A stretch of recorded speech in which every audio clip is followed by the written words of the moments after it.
Private sector में नौकरी करने वाले बच्चों के लिए ईपीएफओ की तरफ से एक बेहतरीन स्कीम 25 साल तक हर महीने पेंशन मिलेगी। बच्चों के लिए बड़ा सहारा साबित हो सकता है ईपीएफओ की ये स्कीम।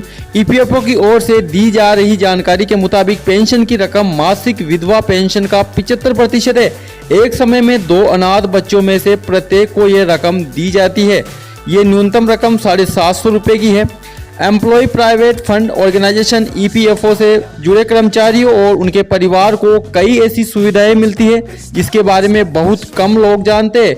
बहुत से लोगों को इसके बारे में कोई जानकारी नहीं होती है।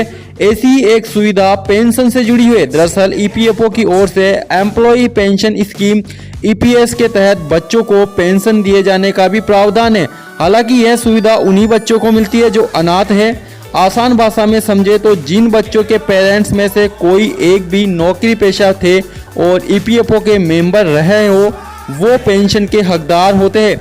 इसमें आपको ईपीएफओ की ओर से दी गई जानकारी के मुताबिक पेंशन की रकम मासिक विधवा पेंशन का 75% है।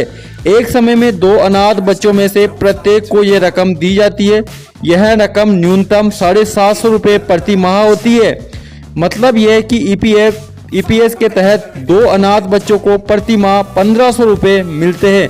पेंशन का भुगतान 25 वर्ष की उम्र तक किया जाता है। यदि कोई अक्षमता से पीड़ित है तो पेंशन का भुगतान जीवन भर भी किया जाता है। अगर बच्चे अनाथ हैं तो पेंशन के दायरे में आते हैं तो ईपीएफओ को पेरेंट्स की मौत के बारे में जानकारी देनी होगी। जानकारी देने के बाद यह पेंशन उन बच्चों के लिए लागू कर दी जाती है।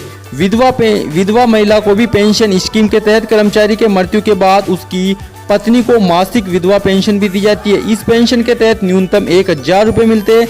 अगर कर्मचारियों के बच्चे हैं तो उनके 2 बच्चों को भी 25 साल की उम्र तक मासिक पेंशन मिलती है। बच्चों को मिलने वाली पेंशन की रकम विधवा पेंशन का 75% होता है। हालांकि इसके लिए शर्त है कि कर्मचारी ने मृत्यु से पहले पेंशन के लिए जरूरी शर्तों को फॉलो किया था।